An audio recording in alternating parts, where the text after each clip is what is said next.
The world outside may be rushing by, but here we slow time down. So take a deep breath. Let your shoulders soften. Set down the weight of your day. Tonight we'll travel together, not through dreams, but through the hush of history.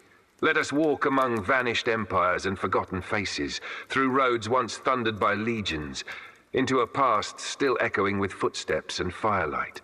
Because behind every great empire, there were ordinary souls, gritty, aching, laughing men and women who bore its burdens. And tonight, we'll meet them. Let us begin. There are few empires in history whose name alone can conjure such awe, such majesty, such ruthless brilliance as that of Rome. Its legacy touches the laws we live by, the languages we speak, and the roads beneath our feet. But Rome was not just marble and military genius. It was people, millions of them, living, sweating, fighting, and fearing. And at the very center of it all was the Roman legionary. To many, the word legion brings to mind iron discipline and unstoppable power, formations that devoured enemies and expanded borders like clockwork. But this is not a tale of conquest. This is the story of what it took to be one of those men. And why, no matter how brave you think you are, you likely wouldn't have lasted a single day in their boots. Let's begin not with war, but with the journey toward it. A long, grueling march. For a Roman soldier, the day began before the sun did. He would rise in the cold dark, pack his gear, nearly 100 pounds of it, and fall into formation.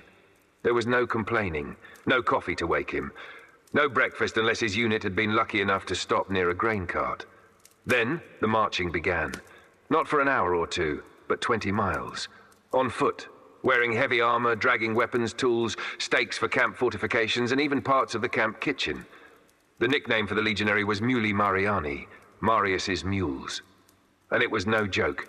These soldiers were beasts of burden, walking for hours under a relentless sun, their feet blistering in hobnailed sandals, sweat soaking their tunics, and every muscle aching by noon.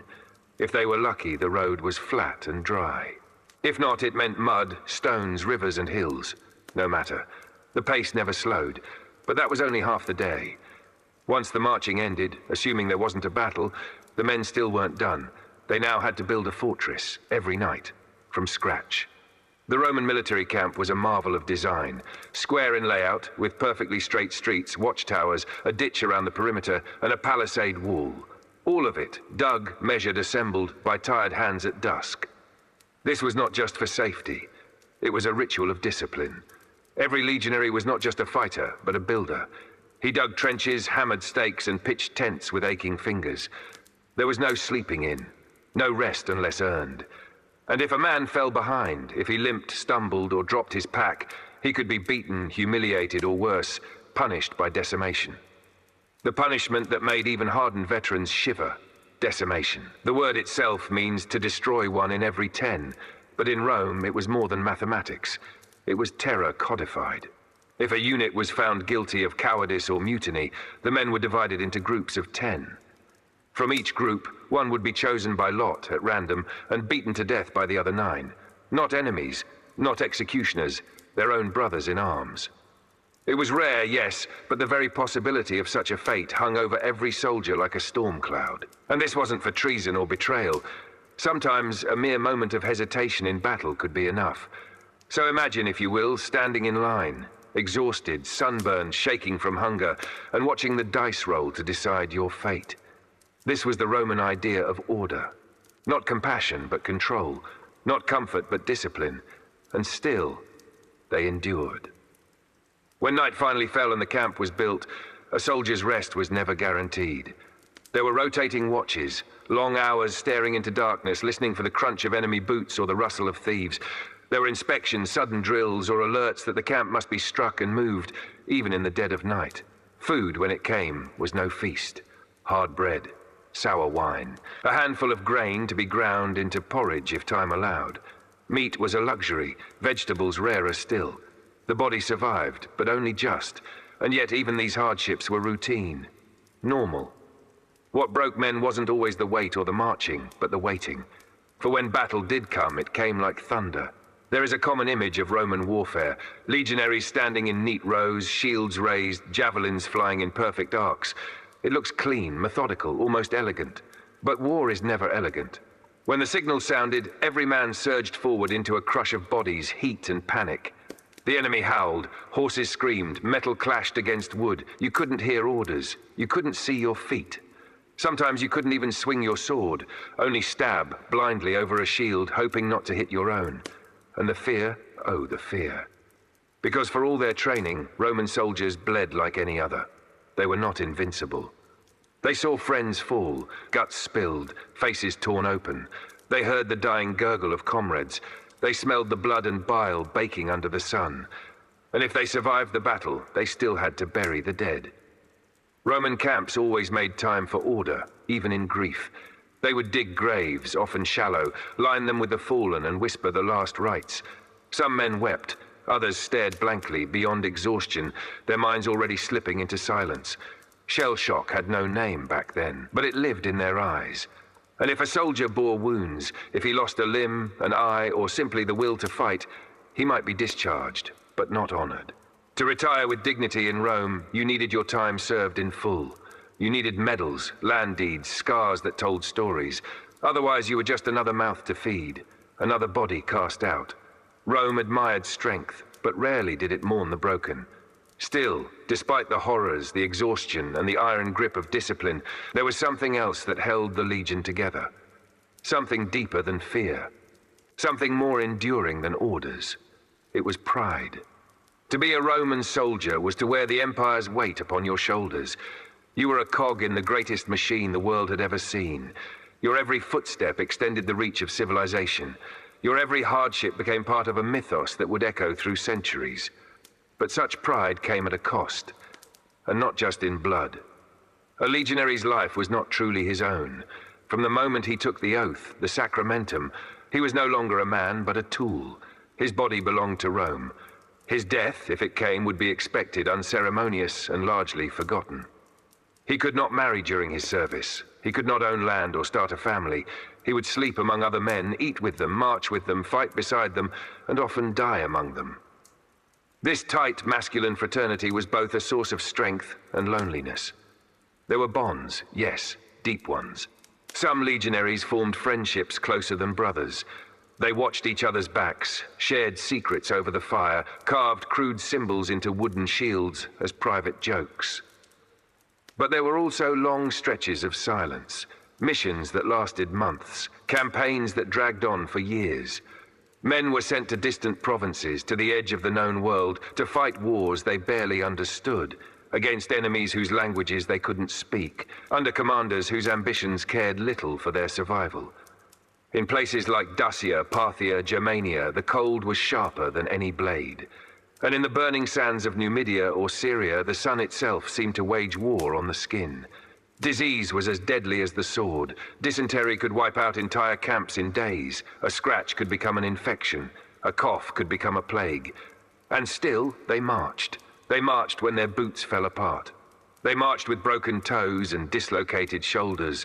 They marched with empty stomachs and full bladders, sometimes too afraid or too rushed to relieve themselves. Their lives were a rhythm of movement, step by step by step. And when the marching ended, it was time to dig. There's a famous saying among historians, a Roman legion dug more than it fought. And it's true. A soldier carried not only his weapons, but a spade, a short, brutal little tool that shaped the empire as surely as the gladius. They built roads, bridges, siege ramps, forts. Sometimes entire cities sprang up around temporary camps. And when the battle came, those same hands that built would now destroy. Siege warfare was another nightmare. It could last for weeks, even months. The legionaries would construct battering rams, towers, and earthworks under a hail of arrows and burning oil. They would tunnel beneath walls, only for those tunnels to collapse and bury them alive. Inside the city, women and children would scream. Outside, the soldiers grew colder with each passing hour. And when the gates finally broke, what followed was rarely honorable. The sack of a city was brutal. It was permitted, even encouraged by Roman doctrine, a reward for the soldiers' suffering. Shields became weapons of suppression. Swords swung indiscriminately. Homes were set alight. Loot was taken. Lives were ruined. Not all soldiers participated. Some wept. Some stood still amid the chaos, unsure of how the glory of Rome had led them here. But few spoke out.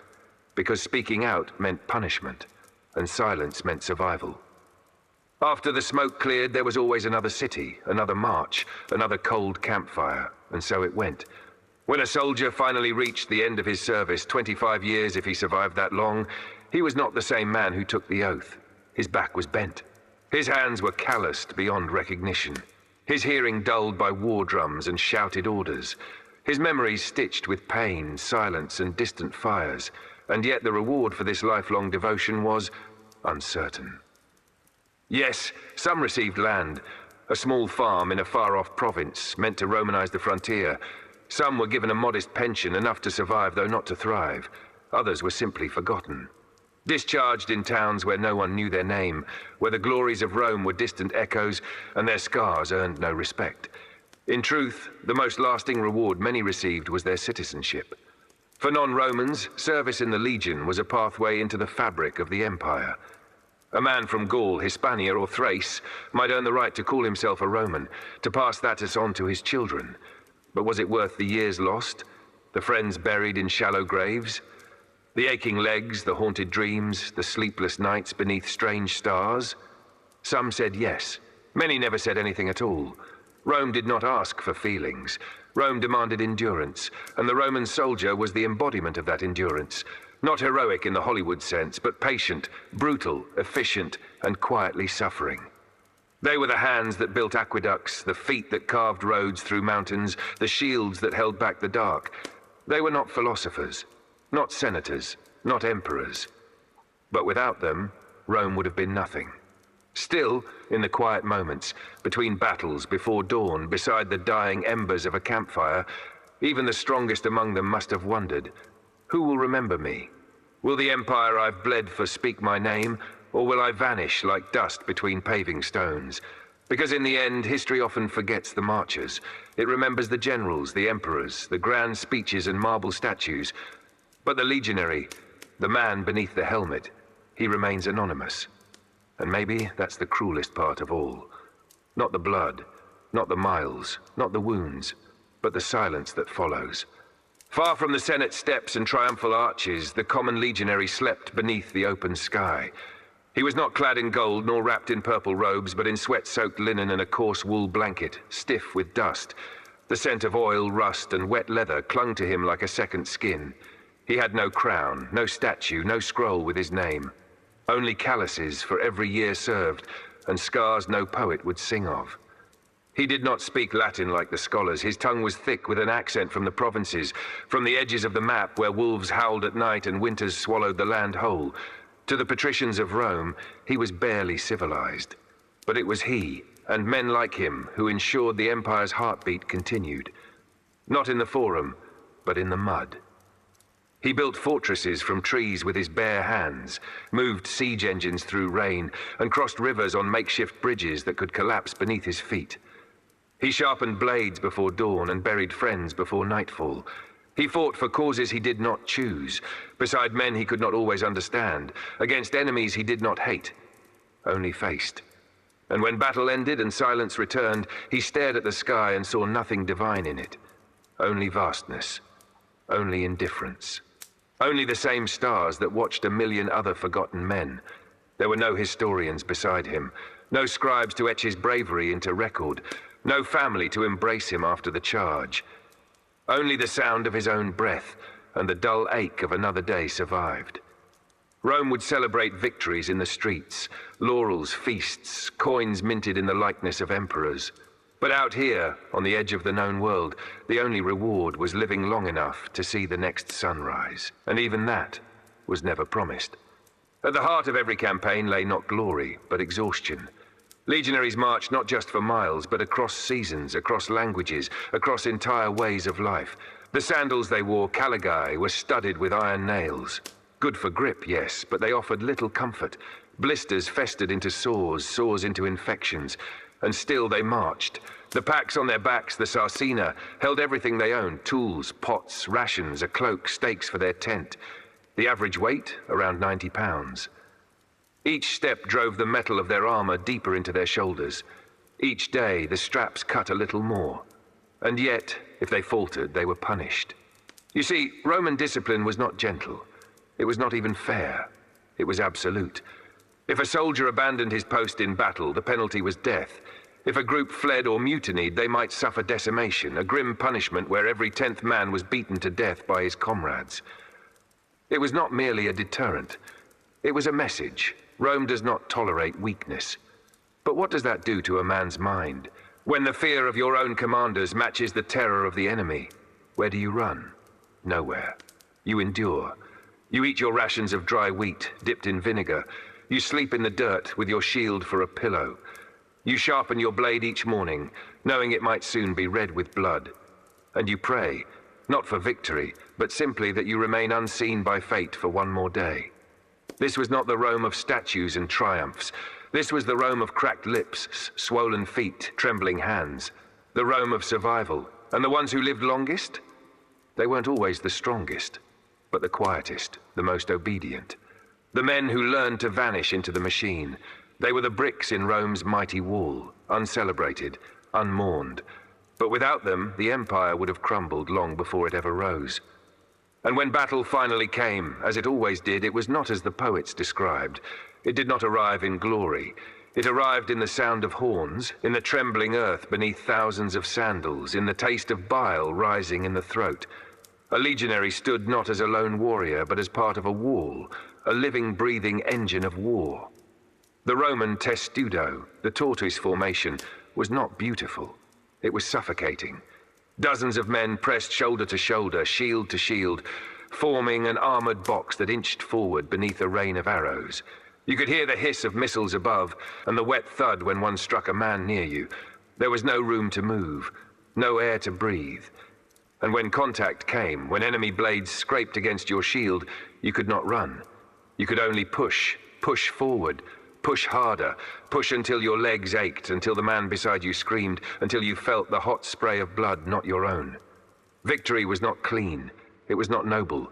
It was crushing a man beneath your boot, hearing the pop of ribs as you drove your blade between them. It was surviving the day, then sitting by the fire that night, staring at your hands, and wondering if they'd ever feel clean again. For the enemies of Rome, death came swiftly.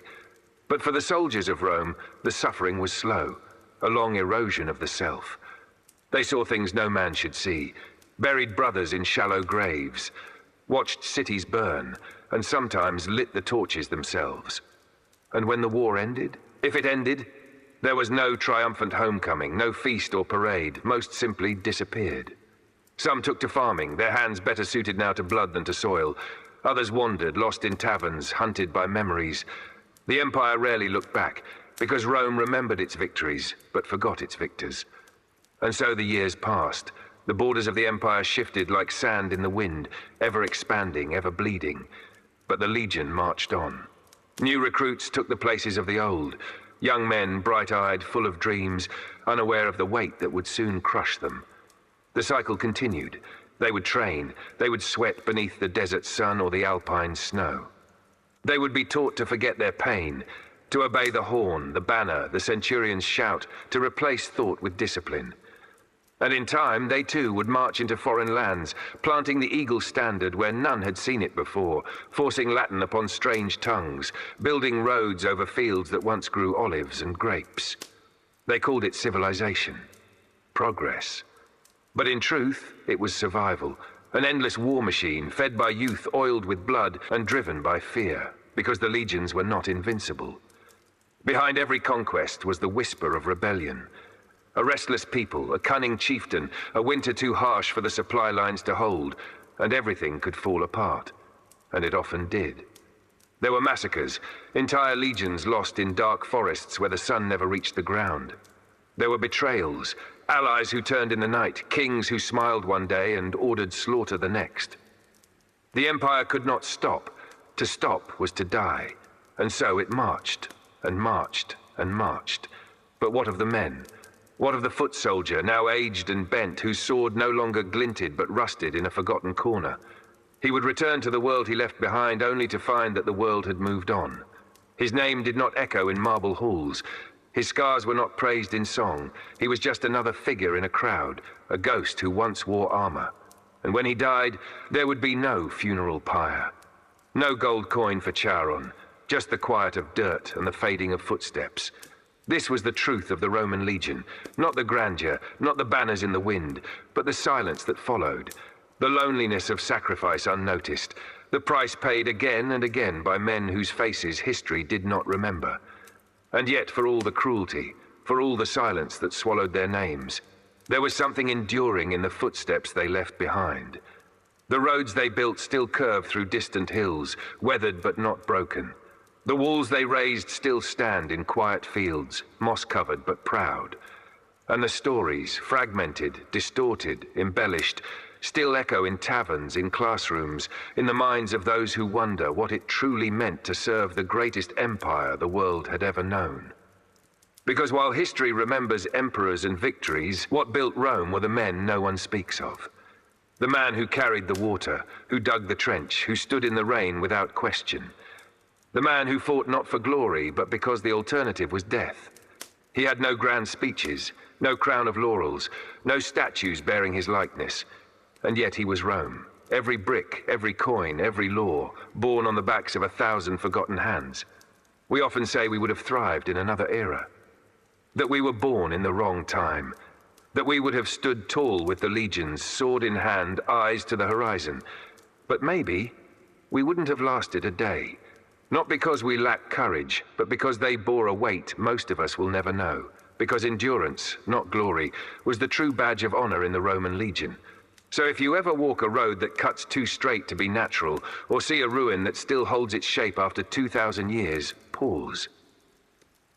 Close your eyes and remember the men who built it, not with hope, but with orders, not with praise, but with pain.